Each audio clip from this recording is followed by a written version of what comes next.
ụlọ ikpe elu akagbuola ikpe ndị ala Igbo Development Foundation kpọpụrụ ndị Nigeria n'obodo Enugu. Ya bụ akwụkwọ ahụ ndị ala Igbo Development Foundation gbara ndị Nigeria gbasara egwu eke nke ndị agha Nigeria bịara gbaa n'ala Igbo. Ya bụ egwu eke nke ndị Nigeria bịara gbaa n'ala Igbo nke ha mechara kpọọ Python Dance. Ụlọ ikpe elu nke nọ n'Enugu kagburu ikpe a, mana ala Igbo Development Foundation ekwuola wee sio na ha ga-aga wee kpee na ojughị ha afọ n'ụlọ ikpe ọzọ. Ya bụ na ha ga-ejekwa gbaa akwụkwọ a ka eyomia ya maka na ọ tụ ha n'anya dịka ha si kwuo na ha kpọrọ ndị Nigeria ikpe, mana ndị Nigeria abịaghị zara ọnụ ha ma ọlị. Ha wee sio na ha anụbeghị ma fụkwa ebe ụdị a mere, ebe ị ga-akpọ mmadụ ikpe onye ahụ agaghị abịa zara ọnụ ya, emesịa akagbukwa ya ikpe, agaghị akpọ ndị akpọrọ ikpe jụọ ha ihe mere ha ji abịa zara ọnụ ha. Mana egbughị oge ka anyị fụ ma gekwa ihe ndị ala Igbo Development Foundation kwuru gbasara ikpe a. N'egbughị oge ka anyị fụ ma nụkwa ihe ndị ọkaiwu nke ndị ala Igbo Development Foundation kwuru gbasara ikpe a. Ngwa ka anyị kirenu ka ihe niile a si mee nakwa ihe ndị ala Igbo Development Foundation kwuru gbasara ikpe a ha kpọpụrụ ndị Nigeria, nke ha ji wee kwuo na o wutere ha otu ndị agha Nigeria ji wee bịa gbaa egwu eke n'ala Igbo nke ha mesịrị wee kpọọ Python Dance. Ngwa ka anyị kirenu ka ndị ala Igbo nakwa ndị ọkaiwu ha ji wee kwuo okwu gbasara otu esi kagbuo ikpe a. Lekwanụ ka o si mee. Ndị na-ekiri na mba ụwa niile ga-achọ ịmata onye egwu na ka obi dị gị taa gbasara otu ndị ikpe nke Nigeria ji kpee ikpe gbasara akwụkwọ ndị ADF, ya bụ ala Igbo Development Foundation gbara ndị Nigeria gbasara egwu eke ha bịa gbaa n'ala Igbo, agbasịa ya kemgbe afọzi Nnamdi Kanu na ndị a na-arụtụgasị aka na egwuregwu. Biko gịnị bụ afa gị na ka obi dị gị n'ụbọchị nke taa? Daalụ nọ. Afa m bụ Eric Enyiuche. Mụ abụ member of ADF, ala Igbo Development Foundation. Anyị nwa gbara akwụkwọ, anyị gba federal gọọmenti akwụkwọ maka egwu eke, akpọrọ ya operation egwu eke ndị amị bịa gbaa n'ala Igbo. Tata ka enye ibe ndị ọcha na-akpọ judgment n'akwụkwọ anyị gba na ibe ame ebe nwere ike wee mee ụdị ife a na-abụrụ ike dị n'akwụkwọ Constitution Nigeria. Ọkwa na ya bụ ije maka anya afọrọ ka anyị esi wee nwee obodo onye chọọ ụbọchị enye gị ọchịchị iku na-emebe ife sọrọ gị, ịghọtago. Anyị nwere ike ibi n'obodo a na-eme mpụ, ịghọtago. Nye akpata anyị ji wee gbaa anya bụ akwụkwọ ka gọọmenti kọwaa ihe ha ji wee si na ha na-eme operation egwu eke, kpụrụ ndị amị kpọbata were egbe gbagbucha ndị mmadụ.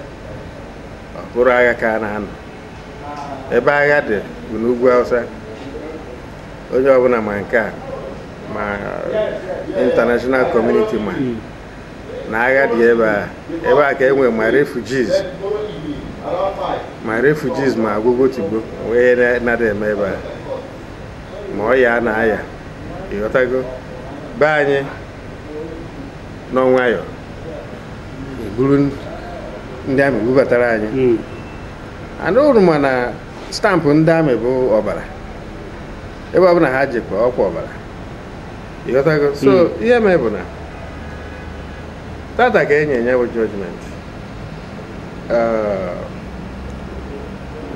Mụ ga-asị na onwe dị ka judgment a si dị m ka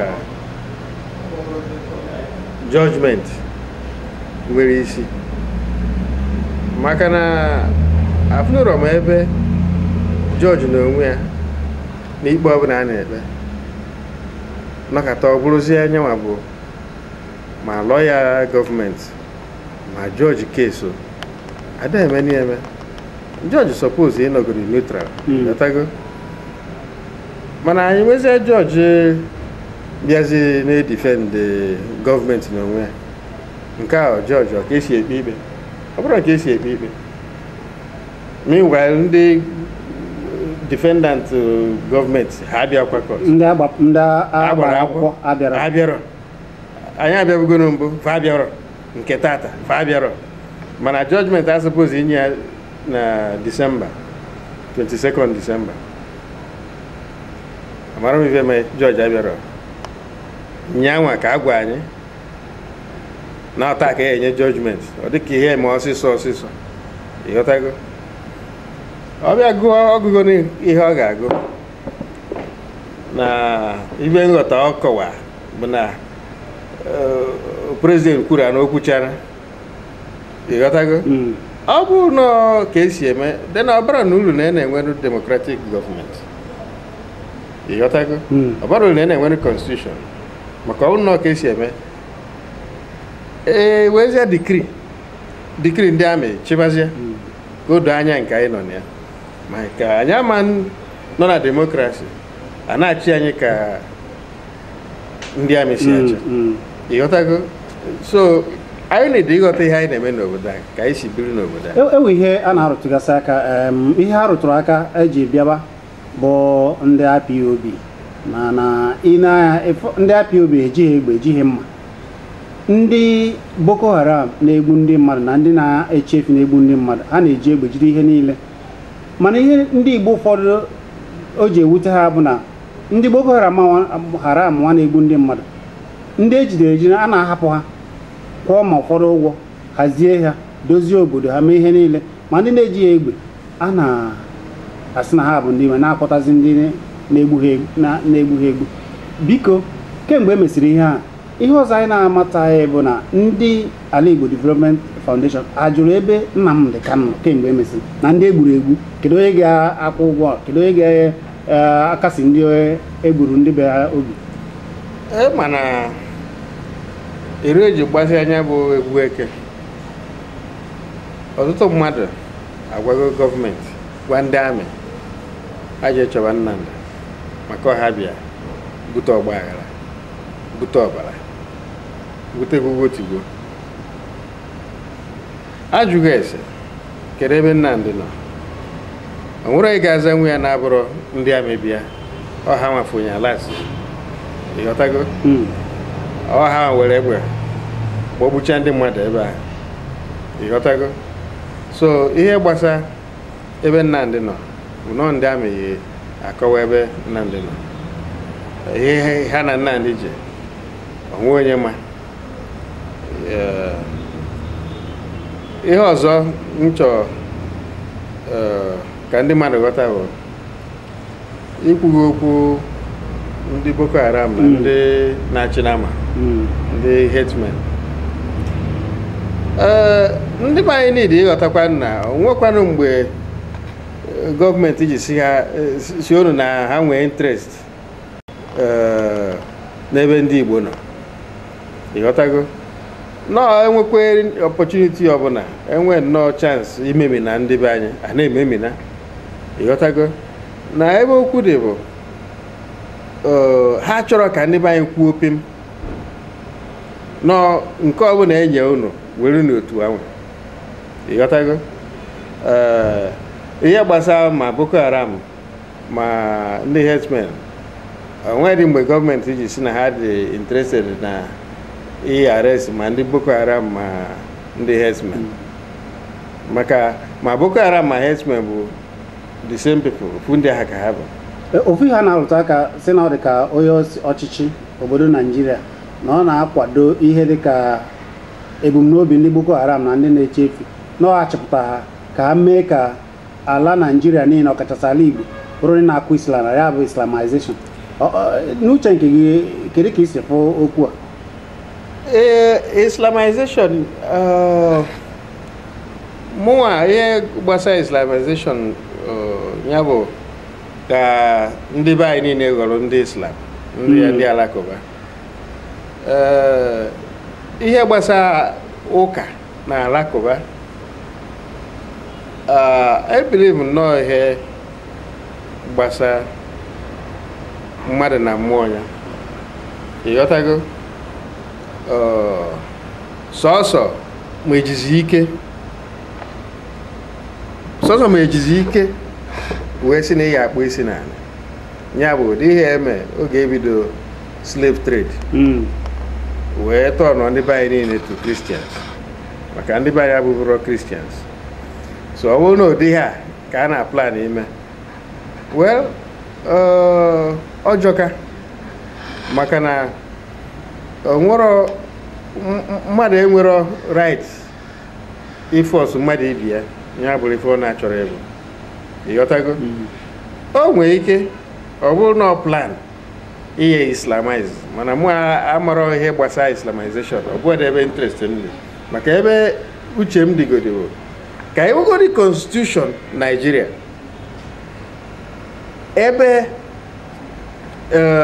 civil rights na human rights onye ọbụla dịgode guaranteed ịghọtago ọ bụ na enwe nke a anyị ama nwezi okwu Islamization ama m yọta na-ekwu amadị na-ekwuzi okwu eghe na-akpụ isi na onye na-akpụ isi na maka ịkwadoro ịhazigharị Naijiria ka obodo ọnụmara obodo ọbụla na-achị onwe ha na-atụzi ụtụ etiti ya bụ na-ewejezi ego ha wetara ya bụ ụtụ isi a ga-eji na-edozi Naijiria ihe mee bụ na ya nke a na-akpọ restructuring ọchịchị obodo ka nkọwa ihe ọfụma ọchịchị obodo ihe ji ọchịchị obodo bụ constitution obodo ịghọtago ezigbo constitution ga-ewepụta ezigbo mmadụ n'obodo ịghọtago ajọ constitution ga-eme ajọ obodo ịghọtago ibe nji ekwu ibe bụ na constitution oghere ju ebe niile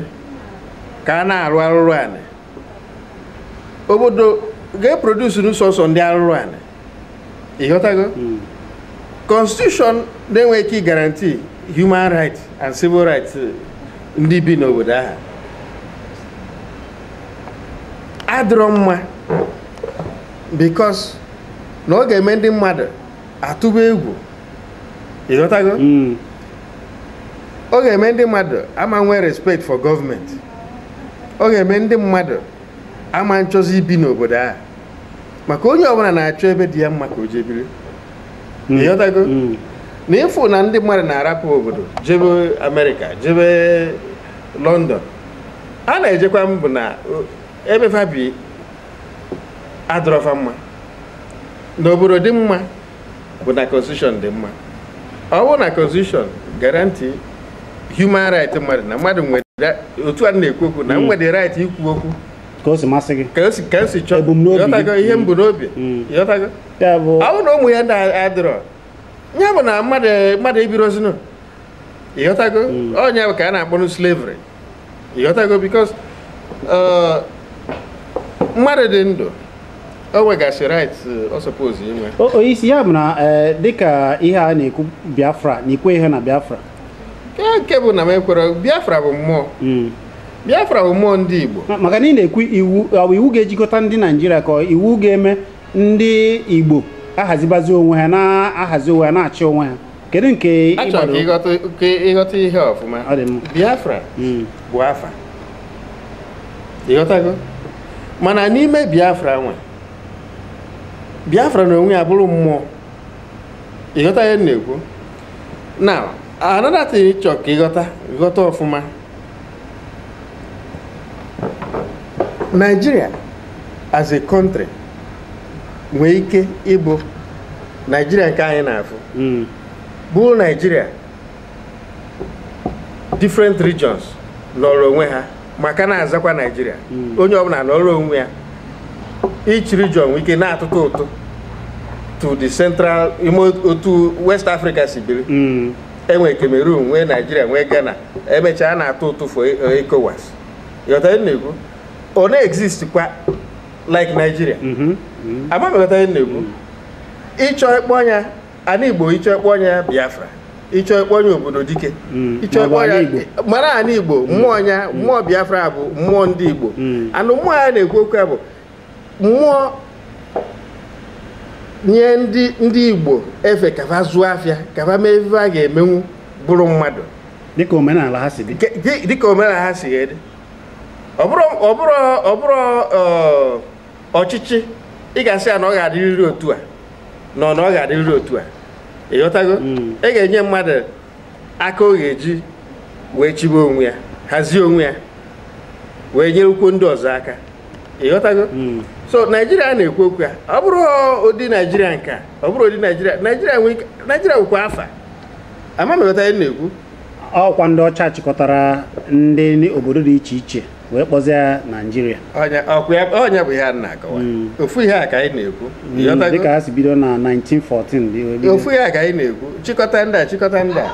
Ịghọta ihe na-ekwu. So nke anyị ihe afụfụ anyị na-ata taa bụ afụfụ constitution anwa.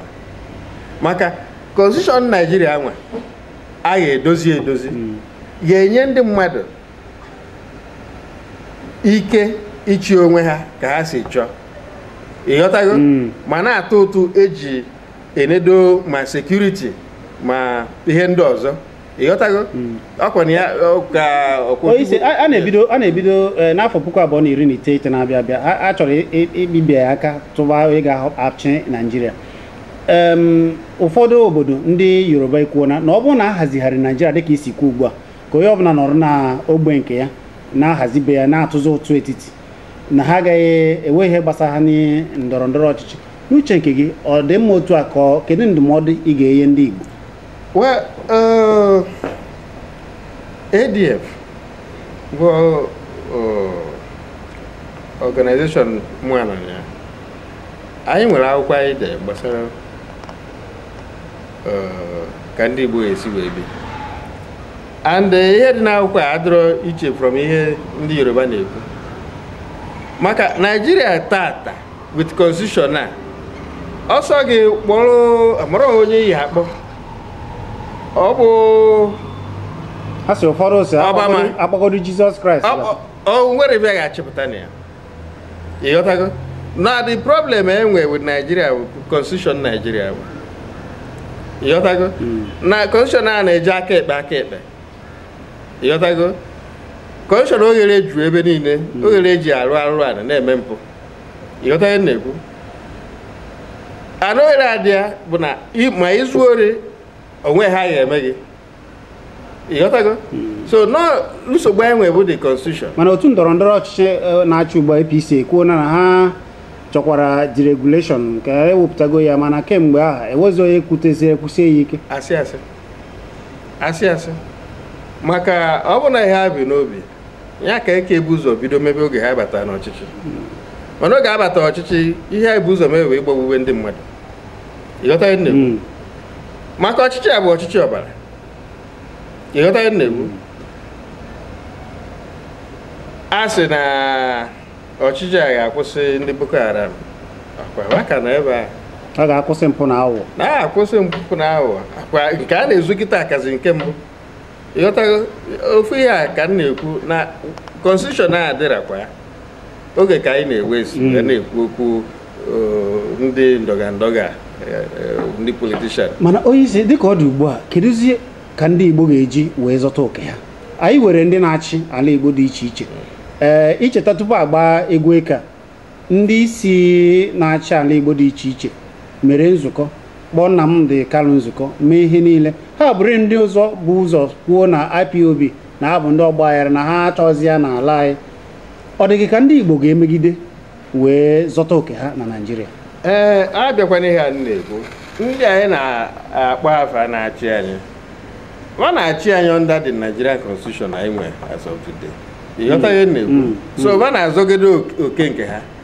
Constitution adịgoro ha mma. Maka ihe a bụ constitution mpụ. Ịghọtago? Ịnọrọkwa n'ọchịchị imebe ka o si sọ gị. Ịghọtago? Nya ibe gbasa ọchịchị ndị be anyị ndị gọvanọ na ndị otu ya o nwere ebe a ga-achịpụta na onye ruo jee ọ na-achịrị onwe ya nke ga-abalị uru ịghọtago ka anyị nwa ga-esi ndị Igbo ga-esi wee nweta onwe ha bụ ofu ihe a ga na-ekwusi ike na ife na-eme n'obodo anyị doro anyị anya na anyị chọrọ nnọọ biko nụ ka onye ọbụla nwee nnọọ oke nke ya mee obodo ya ka ọ dị mma. Obodo dị mma ọ dịrị onye ọbụla mma ịghọtago. So ihe gbasara ọchịchị na ndị gọvanọ anyị o nwere ihe ga-echenji. Nke a dị ka nke mbụ otu n'ala Igbo na-akpọpụ ndị Naijiria na ụlọ ikpe gbasara mmegide n'agbanyeghị na-ewere otu dị iche iche, ewere ọha na eze, ewere aka ikenga, ewere otu dịgasị iche iche, mana ADF pụtara ka obi wee kpụpụ Naijiria si na mba na egwu eke abịa gbusisi ụmụ Igbo na ọ dịghị ha mma. Biko kedu ndụmọdụ ị ga-agwazi ndị otu ndị ọzọ ka a ga-esi wee jikọ aka? Ụfọdụ na-asị na ọ maka na Igbo ewe eze na Igbo a na-eji ofe olu na-aga, mana ndị ADF pụtara sị na ha ga-eje n'ihe a bụ mmegide na ọ wutere ha wee jee ụlọ ikpe, mana ugbu a ọ dịzi ka ụlọ ikpe wezi ka o si dị. Kedụzi ka ị ga-esi wee gbaa ndị Igbo ume nakwa ndị otu ọzọ dị iche iche ka e wee zọta oke, maka na ndị ọzọ na-agba ome ya ha etibe mkpu mana ha nta akụkọ mana ebe niile jee n'ụlọ ikpe na-aba na a na-emegide ya, mana ADF dịzi ka ọ bụ ya bụ ndị na-achọ ịzọpụta ndị Igbo ugbu a na-eje azụ oke ndị Igbo. Biko kedu ihe ị ga-agwazi ndụmọdụ gị gbasara ndị Igbo na agbamume site na ụdị ikpe a ekpegidere ndị Igbo tata n'ụlọ ikpe? Ihe bụ na ihe ma agwa ndị be anyị bụ na ọ ga-akaba arụ wee mara ADF, mara Ala Igbo Development Foundation, mara ihe ha kwụ n'elu ya. Organization anyị bụ organization ị ga-afụ mainly ndị gụrụ akwụkwọ, ndị professionals, you understand. Ihe nke anyị ji wee dị ka ọ dị iche bụ na anyị na-enyoba n'ihe dị n'akwụkwọ, ghọta ya ọfụma, iwu obodo anyị na-enyoba mara ka esi ebi, ịghọtago, and otu ọ suppose ịdị. Anyị bụ ndị nwere ezigbo nghọta ka ezigbo ndụ si adị ma enwee ezigbo iwu. Ọnya bụ ihe dị iche, ọnya bụ ihe na-aka ADF obi. Ọtụtụ anyị gụrụ ezigbo akwụkwọ, kpagharịa n'ụwa ọfụma, ghọta ka ndị ọzọ si ebi, ghọta ihe mee ha ji ebi ka ha si ebi. Ndị ADF abụ ndị oke ọchịchọ, ndị ADF bụ ndị chọọ ka ife dị mma, ịghọtago. Ndị ghọta na ede ezigbo iwu, chọta ndị ga-alụ weta iwu aha n'obodo ga-adị mma. Ọnya kpata o ji wee dị ka ADF ọ dị iche. ADF na-ewepụta obi, maka ị ga-ewepụta obi, onwe ife ịlaiki iwepụtara ya obi. Ọ bụ nwaanyị ka ịlaiki ihe ewepụtara ya obi. ADF like ndị Igbo wepụtara ndị Igbo obi, si nekwa this is what it is. Ịghọtago ibe a ka ọ bụ, ịghọtago na anyị ada like mmegbu. Onye ọbụla si na ya ma Chukwu o nwere ka o esi wee like mmegbu, ịghọtago. So ndị ọzọ niile mụ ama nkwu maka ndị ọzọ other organizations, mụ ya ekwu maka ADF. Ihe eji ajụ maka dịka otu o si dị ndị ADF, Ala Igbo Development Foundation ugbu a, ebe ka a ga-esi ji kụzibezire ụdị mmụọ a ịpụta zọta oke, soro izu iwu, zọta oke na ya naghịkwa na-eri mmadụ. Akwa eje n'ụlọ ikpe taa, ndị Ala Igbo ka sịkwa n'ebe iwu kwadoro na ekpe gị ikpe na ịka nwekwara ike ịgbagharị akwụkwọ wee rue na ka e were ụdị mmadụ otu a ka anyị jikọ aka ọnụ yikọ mamịrị ka o wee gbofu ka anyị wee zụta ihe anyị na-azụ. Ewe ka unu ga-esi wee were mmụọ a na-ati ezi na ọkachasị ọha na eze? Ihe mee bụ na ADF ebe ha wepụta obi na ha fụrụ ndị Igbo n'anya, o nweghị ọzọ anyị ga-eme na-abụrụ ịkọwara ndị ọzọ si nekwanụ ka anyị jikọta n'aka na-eje ebe anyị na-eje, maka mmegbu ofu onye bụ mmegbu mmadụ ncha. Ịghọtago? Nya ebe anyị eme bụ anyị eji nwayọọ na-akọwara ndị ọzọ nekwa ka esi eme ihe a. Ọtụtụ mmadụ mebi na ha chọọ inyere aka mana ha ma ka esi mee ya. Ịghọtago? Ọtụtụ mmadụ aka anụbeghị maka ADF. Ịghọtago? Ihe gbasa ọhaneze, wee ihe gbasa ọhaneze m ekwu na-abụrụ na ọ bụrụ taa ka ọhaneze nọ. Ọhaneze nwee ogologo akụkọ nke ya, ebe o si bịa ka o si bido. Ịghọtago? Tata ọhaneze ka nọkwa ka ha si nọbụ mbụ. Ịghọtago? Vanwa niile ịkọwa ebe ha kwụ akwụ fọ ndị Igbo, gịnị ka ha chọrọ imerụ ndị Igbo. Ịghọta ihe na-ekwu? ADF chọrọ ka edegharịa akwụkwọ na-achị Naijiria. Ịghọta ihe na-ekwu? Dee nya ka ọ dị mma, ka onye ọbụla dị nwee ezigbo obi. Ịghọtago? Ka ghara ikwu na onwe onye na-ewe iwe na ozuru ọrịa oke. Ịghọtago? Onye isi ka anyị na-apịachi ugbu a na-ekiri anyị na mba ụwa niile, kedu ndụmọdụ gị gbasara ndị ntorobịa ndị nọ n'obodo oyibo na ndị nọ ebe ọzọ, ọkachasị ka anyị ga-eji ji aka bịa sonye n'otu? Ụfọdụ si n'ọkwa ndị otu ihe niile a na-ekwu ọzọ ha na-ekwu ọzọ, ka anyị ga-esi wee bata n'otu? Onye chọrọ ịbata na otu ala Igbo, kedu ka ọ ga-esi mee ya? Kedu ndụmọdụ ị ga-enye ndị ntorobịa ka anyị na-apịachi ugbu a? Ndụmọdụ m na-enye ndị be anyị bigasị na ọtụtụ obodo, ndụmọdụ m na-enye ha bụ onye ọbụla kaba arụ mata ADF. Ịmata ADF, gụọ akwụkwọ ndị ADF, jee na webụsaịtị ndị ADF, ịghọta ndị gị na ha na-eme ihe. Ọ bụrụ mmadụ ga-agwa gị na ndị ama ihe a na-eme, and ama m ka o si adị onye bi obodo oyibo. Mụ na onwe m ebigo bi obodo oyibo, bie nye ọfụma, nwere gị aka ọnwa aka obodo oyibo, mara ụdị akwụkwọ a na-ata ebe a, mara ụdị ndụ a na-ebi. Obi ndị be anyị dị n'ụlọ, ha chọọ ịnata ụlọ, mana nsogbu bụ na o nwerezi ụlọ a na-anazi maka na obodo mebiri emebi. Ọkakwa mma na ha nọ ebe ha nọ. Ihe nchọ ịgwa ha bụ ha kaba arụ mata ADF ọfụma. Onye chọọ ịba ADF ọfịala arụ, iwepụtara obi gị cheki webụsaịtị, ị ga-afụ membership form, ihe niile dị ebe ahụ, telefon nọmbas. Ịghọtago? Ịkpọọ, azago oku. Ịghọtago? Onwe enyemaka ya enyere gị aka. Ịghọtago? So ihe mma agwa ndị be anyị bụ kaba na-arụ ghọta ADF, gụọ na akwụkwọ ADF. Daalụ. Chineke ngozi gị. Daalụ. Ọ ga-adịrị gị mma. Daalụ.